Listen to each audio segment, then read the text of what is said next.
உங்கள் வீட்டிலங்க பல்லியோட நடமாட்டம், அது இந்த படத்தில் இருக்கிற மாதிரி நல்ல வெள்ளை கலர் பல்லியோட நடமாட்டம் இருந்துச்சுன்னாலே உங்கள் வீட்டில் ஒரு தெய்வ சக்தியும் ஒரு தெய்வ அருளும் இருக்கும்னு அர்த்தங்க.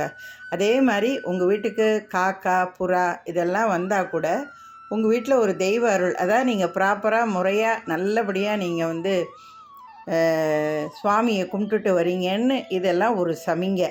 அதேமாரி நாயில் நாட்டு நாய், எந்தவித கலப்பும் இல்லாத நாட்டு நாய் உங்களை பார்த்தாலே வாழை குழைச்சிட்டு அதேமாரி உங்கள் வீட்டையே சுற்றி சுற்றி உங்களை பார்த்து ரொம்ப ஒரு நன்றி உணர்ச்சியோடு இருந்ததுன்னு இருந்தாலே உங்கள் வீட்லேயும் சரி உங்கள்கிட்டையும் சரி ஒரு நல்ல தெய்வ சக்தியும் தெய்வ அருளும் இருக்குன்னு அர்த்தங்க.